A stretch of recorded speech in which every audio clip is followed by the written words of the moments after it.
Hello అండి, అందరూ బాగున్నారా? మేము బాగున్నామండి. మీరు కూడా బాగున్నారా అనుకుంటున్నాను. కొంచెం ఈ మధ్యన ఒంట్లో బాగోలేదు, అందుకే గొంతు మొత్తం చేంజ్ అయిపోయింది.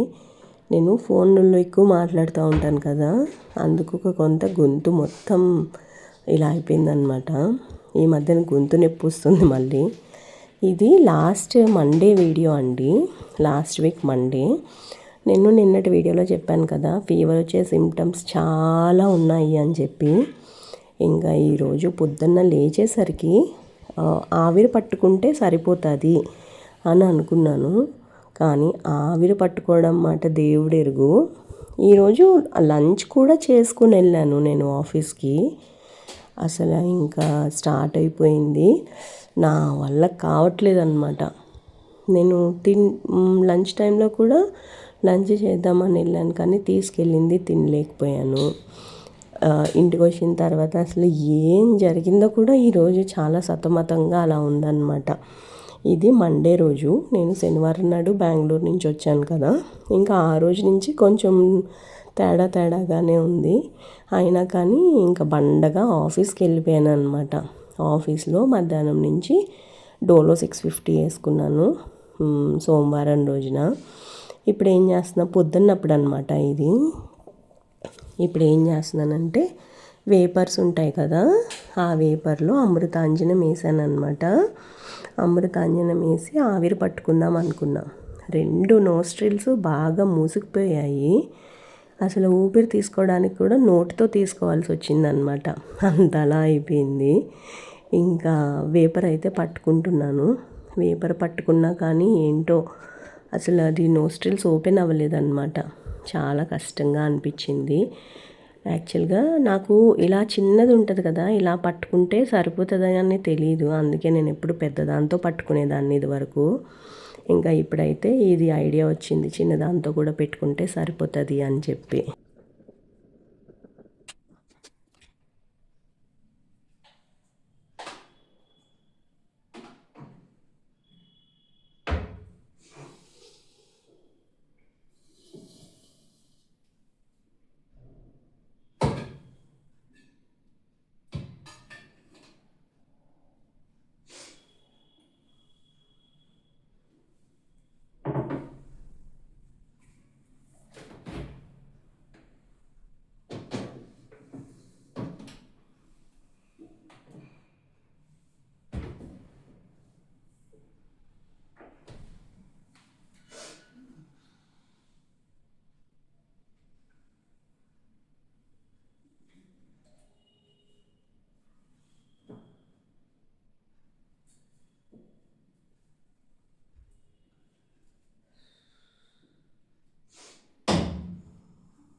నిన్న చూపించాను కదా నేను జెప్టో నుంచి ఏమేమి తీసుకొని వచ్చానో, ఇంకా అవన్నీ అయితే ఈరోజు డబ్బా ఉల్లిపాయల బుట్టలో, వెల్లుల్లిపాయల బుట్టలో అలా వేస్తున్నాను అనమాట.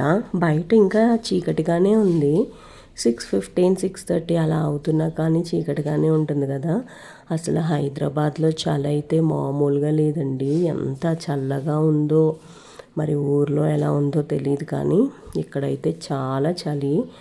నేను అసలు ఫ్యాన్ వేసుకోకుండా పడుకోను, అలాంటిది ఫ్యాన్ వేసుకొని చాలా రోజులు అయింది.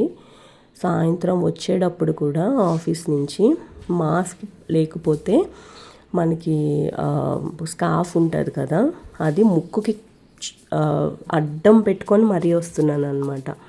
అంత చలిగా ఉంటుంది. జాకెట్ వేసుకున్నాము, పైనుంచి మధ్య వరకు కొంచెం కవర్ అవుతుంది, కానీ కాళ్ళ దగ్గర చలి వచ్చేస్తుంది. అంటే అంత అలా ఉందన్నమాట. నిన్న నేను ఇంటికి వచ్చేటప్పుడు చూశాను, 14 degrees ఉందంట చలి. అంత భయంకరంగా ఉందండి బాబు. ఏం చేయాలో అర్థం కావట్లేదు. కానీ ఇంత చలిలో హెల్త్ డెఫినెట్గా డిస్టర్బ్ అవుతుంది కదా. అసలు అబ్రాడ్లో ఉన్న వాళ్ళకి మంచు కొండలు అవన్నీ ఉంటాయి కదా, అంటే మంచు స్నోఫాల్స్ ఇవన్నీ ఉంటాయి, స్నో వర్షాలు ఇలాంటివి. అసలు వాళ్ళు ఎంత టఫ్ ఉంటుంది. నాకు ఇప్పుడు అనిపిస్తుంది వాళ్ళు ఎలా లేస్తారు, వాళ్ళు ఎలా పనులు చేసుకుంటారు, పాపం పిల్లలు పొద్దున్నే స్కూల్కి ఎలా వెళ్తారు, ఇవన్నీ ఆలోచించుకుంటే అమ్మో అనిపిస్తుంది అనమాట. మన చలికి వాళ్ళ చలికి చాలా తేడా ఉంటుంది కదా. తను వచ్చేసింది, గిన్నెలు సర్దుతున్నాను. ఇంకా గిన్నెలు సర్దేసి తను తుడిసేసి వెళ్ళిపోయిన తర్వాత ఇంకా నేనైతే వంట చేద్దాము అని అయితే అనుకున్నాను అనమాట. చెప్తున్నాను కదండి, బాగానే ఉంది, బాగానే ఉంటుంది అని కూడా అనిపించింది నాకు. నేను నిన్న రాత్రి కూడా అంటే సండే నైట్ కూడా నేను ఒక డోలో 650 వేసుకున్నాను ఆఫీస్లో. మండే ఈరోజు మళ్ళీ డోలో 650 వేసుకున్నా. ఆఫీస్లో ప్రాబ్లం ఏంటంటే అక్కడ ఏసీ ఎక్కడో ఒక చోట రన్ అవుతూనే ఉంటుంది. లేదు అని అంటే అంతమంది జనాల్లో ఎయిర్ మొత్తం అక్కడే ఉండిపోయి సఫికేషన్ అయిపోతుంది అనమాట. అది ఇంకా డేంజరు. అప్పుడు ఎక్కువ తుమ్ములు వచ్చేస్తాయి, తెలిసిపోతుంది మనకి ఆ డిఫరెన్స్. ఇంకా ఏసీలోనే ఉండడం వలన ఇంకా ఎక్కువైపోయిందనమాట నాకు కూడా. ఇంకా మిషన్లో గిన్నెలన్నీ తీసేసి ఎక్కడవక్కడ సర్దేశాను. ఈరోజు సింపుల్గా ఎగ్ రైస్ చేద్దామని అనుకుని ఎగ్ రైస్ చేస్తున్నాను అనమాట. అందుకని చెప్పేసి ఉల్లిపాయలు, క్యారెట్, టొమాటో, పచ్చిమిరపకాయలు చిన్న చిన్నగా కట్ చేసి పెట్టాను అనమాట. కోడిగుడ్లు ఉన్నాయి కదా, ఇంకా అవి అయిపోతే మంచిది అని చెప్పి అసలు చాలా బాగుంటుంది అని డిసైడ్ అయ్యి చేసుకుంటాం కదండి. ఏదైనా ఎవరమైనా హెల్త్ బాగోకూడదు అని ఎప్పుడు అనుకోము కదా. కానీ ఏంటో ఈరోజు ఇలా అయిందనమాట. నేను సాయంత్రానికి కూడా పెట్టాను, మొత్తం తర్వాత రోజు పాడేశాను. అసలు ఇంటికి వచ్చి ఓపికే లేదు తెలుసండి, అంతలా అయిపోయిందనమాట. ఇంకా ఉల్లిపాయ ముక్కలు, క్యారెట్ ఇవన్నీ వేసేసి ఫ్రై చేశాను మంచిగా మూత పెట్టి. కొంచెం మగ్గితే ఇవి బాగుంటాయి కదా. ఈ బాండీలు అయితే చాలా బాగున్నాయి, నాకు మంచిగా అనిపించింది. దీనికి గ్లాస్ జార్ ఉంటుంది అనమాట, లిడ్. సో గ్లాస్ది కాకుండా స్టీల్ది ఉంటే బాగుండేది అని అనిపించింది. స్టీల్వి మనం బయట కొనుక్కోవచ్చు. 14 సెంటీమీటర్సా ఆ సైజ్ అనమాట. ఇది 12 కూడా ఉంది, అవి ఇంకా చిన్నగా ఉంటాయని పెద్దది తెప్పించాను అనమాట. మొన్న అమెజాన్ సేల్లో తీసుకున్నాను నేను. ఆల్రెడీ ఇది కూడా ఒక వీడియో చేశాను. షార్ట్లోనూ ఉంటుంది, లాంగ్లోనూ ఉంటుంది. ఎవరైనా చూడలేదు అని అంటే వెళ్ళి చూడండి. ఇది జస్ట్ నాకు 1099కో ఎంతకో వచ్చింది అంతే. గ్లాస్ లిడ్ ఉంటే కనుక 1099. అదే స్టీల్ లిడ్ కావాలి అని అనుకుంటే కనుక 1999 అనుకుంటా, 800 అనుకుంటా డిఫరెన్స్ ఉంది. 800-900 ఉంది. అవి ఏం చేసిన తర్వాత టొమాటోలు వేసేసానో వేయలేదో గుర్తులేదు. ఇదిగో ఇప్పుడైతే ఉప్పు, కారం, పసుపు. యాక్చువల్గా నాకు ఇది ఎలా చేసుకోవాలో తెలీదు, లక్ష్మి చెప్పింది. ఇంకా తను చెప్పింది కదా అని చెప్పి ఇది వేసాను అనమాట. మంచిగా మగ్గిన తర్వాత కోడిగుడ్లు వేసాను. బేసిక్గానే నేను కోడిగుడ్లు ఎప్పుడు తెచ్చినా కానీ కడిగేస్తాను ఫస్ట్. అలా ఎందుకు కడుగుతాను అనేది ఈ వీడియోలో క్లియర్గా చెప్తానండి. ఇప్పుడు చూసారు కదా మీరు, కోడిగుడ్డు తొక్కలు కూడా ఇందులో పడిపోయినాయి, పెంకులు. అలాగా కడగకుండా పెట్టుకున్నాం అనుకోండి, ఆ పెంకులు కనుక ఇందులో పడితే ఎంత చిరాగ్గా అనిపిస్తుందో కదా. నాకేమో అసలు ఆ కోడిగుడ్లు నార్మల్గా కడగకుండా లోపల పెడితేనే ఏంటోలాగా అనిపిస్తుంది. అందుకే ఆ కవర్ కూడా 2 days ఈసారి అలాగే పెట్టేశాను, కడగకుండా కోడిగుడ్లు బయట పెట్టకూడదు అని చెప్పి. ఇంకో కడిగిన తర్వాత పెంకులు అందులో పడినా పర్వాలేదు అనిపిస్తుంది కదా. ఇంకా కోడిగుడ్లు మంచిగా బాయిల్ అయిపోయి ఫ్రై అయిపోయిన తర్వాత వండిన రైస్ ఉంటుంది కదా, అది ఇందులో వేసేసి కలిపేశాను. యాక్చువల్గా పెప్పర్ వేస్తే ఇంకా బాగుంటుంది, కాకపోతే పెప్పర్ లేదనమాట.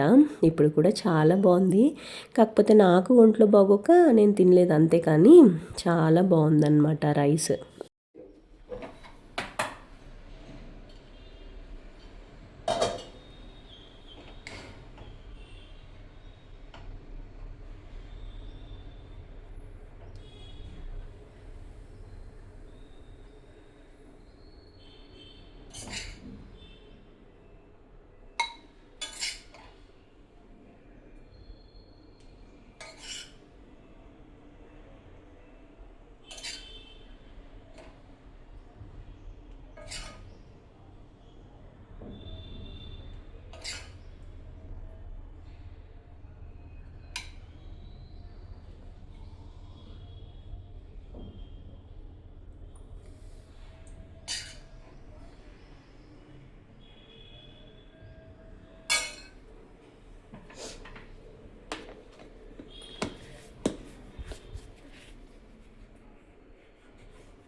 బాక్స్ పెట్టేసుకున్నాక ఇంకా మళ్ళీ ఒకసారి వేపర్ పట్టుకుంటున్నాను. లాస్ట్ టైం కూడా ఒకసారి ఇలాగే మిడ్ నైట్ ఒక 2-3 టైమ్స్ లేసి వేపర్ పట్టుకుంటే తెల్లారేసరికి మంచిగా సెట్ అయిందనమాట. అలాగే సెట్ అవుతుంది అని చెప్పేసి ఇప్పుడు కూడా పట్టుకున్నాను. కాకపోతే ఇప్పుడైతే సెట్ అవ్వలేదు. ఇప్పటికీ ఇంకా సెట్ అవ్వలేదు. ఏం చేయలేము మనము, కొన్ని అంతే. ఇంకా తలుపులన్నీ వేసేస్తున్నాను. ఆఫీస్కి వెళ్ళాలి కదా. తలస్నానం కూడా చేయలేదండి. 3-4 డేస్ తలస్నానం కూడా చేయలేదు, మళ్ళీ ఎక్కువైపోతుందేమో అని భయమేసి. సో ఇంకా ఇదైతే సాయంత్రం అన్నమాట.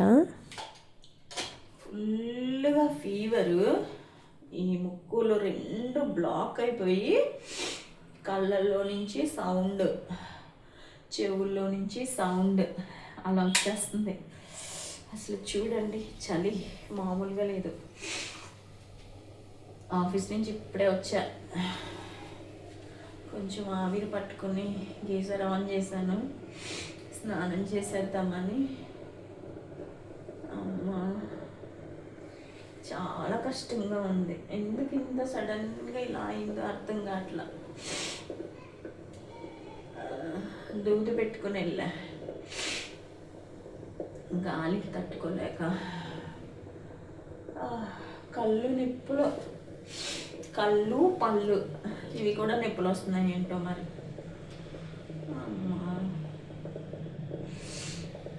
నేను బండ పనులు చాలా చేసేస్తూ ఉంటానండి. నాకు ఒంట్లో బాగోదు, అలాంటి ప్రాబ్లమ్స్ ఏమీ ఉండవు అనే ఫీలింగ్లో ఉంటాను నేను. ఎప్పుడన్నా ఎక్కువ పని చేస్తే ఒళ్ళు నొప్పులు వస్తాయన్నమాట. అది నేను కారిడార్ కడిగినప్పుడు, మొక్కలు ఎక్కువగా శుభ్రం చేసినప్పుడు అలాంటి ప్రాబ్లమ్స్ నాకు వస్తాయి అంతే. ఒకరోజు పడుకుంటాను ఒక పూట, ఇంక తర్వాత ప్రాబ్లం సాల్వ్ అయిపోతుంది. కానీ ఈసారి ఏంటో బాడీ ఎప్పటికి సెట్ అవుతుందా అనేది ఇంకా అర్థం కావట్లేదు. ఇప్పటికీ కూడా నేను ఈ వీక్నెస్ని ఫేస్ చేస్తున్నాను. ఏంటో డిసెంబర్ 1 నుంచి అలాగే అనిపిస్తుంది నాకైతే. అసలు కోల్డ్ చేసేసి చాలా డిఫరెంట్గా అయిపోయింది నా వాయిస్ కూడా. మాట్లాడుతుంటుంటే ఇప్పుడైతే ఏకంగా థ్రోట్ పెయిన్ కూడా వస్తుందన్నమాట. ఎంత ఆవిరి పట్టుకుంటున్నా ఇది సెట్ అవ్వట్లేదు. ఈ నోస్ట్రిల్ తెరుచుకుంటుంది అనుకున్నా కానీ తెరుచుకోవట్లేదు. ఈ ముక్కలో నుంచి నీళ్లు కారిపోతున్నాయి రాత్రి నుంచి. రాత్రి కూడా నిద్రలేదు సరిగ్గా. అమ్మా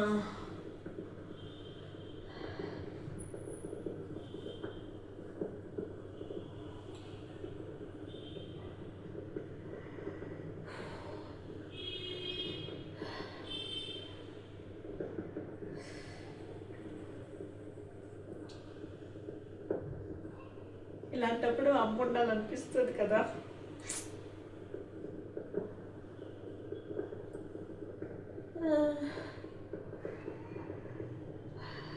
ఎంత పెద్దోళ్ళమైనా అమ్ముంటే బాగుంటుంది కదా మనకి.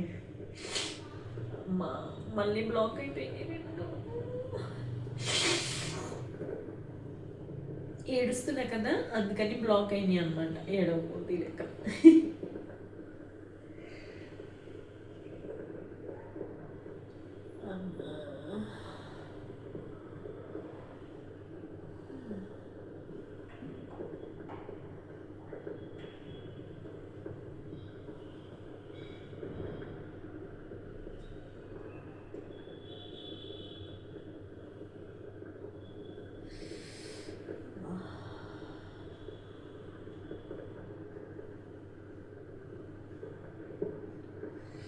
చేతులు చల్లగా అయిపోయి ఏం చేయలేకపోతున్నాను.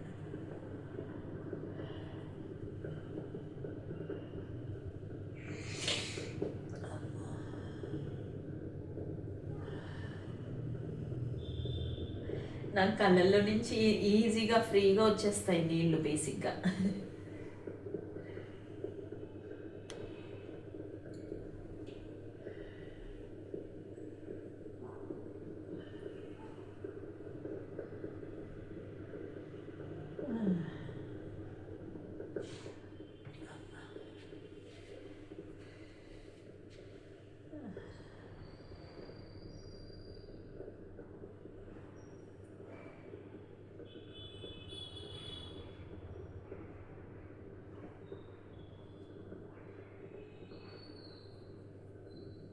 లాస్ట్ వీక్ మండే అప్డేట్ అయితే ఇదన్నమాట. ఇంకా గీజర్ కూడా ఆన్ చేశాను కదా, వెళ్ళి స్నానం చేసేసి టైం జస్ట్ 9:15 9:30 అవుతుందండి. నాకు అస్సలు ఓపిక లేక ఇంకా డైరెక్ట్గా మంచం మీద పడిపోయాను అనమాట. డోలో 650 ఒకటి వేసుకొని ఇంకా పడుకున్నాను. సో ఇవాళ వీడియో అయితే ఇదేనండి. మీకు నచ్చింది అని అనుకుంటున్నాను. నచ్చితే కనుక తప్పకుండా నా ఛానల్కి సబ్స్క్రైబ్ చేసి నాకు సపోర్ట్ చేయండి. ఇంకా మంచి మంచి వీడియోస్తో మళ్ళీ మీ ముందుకు వస్తానండి. అంతవరకు బాయ్ అండి.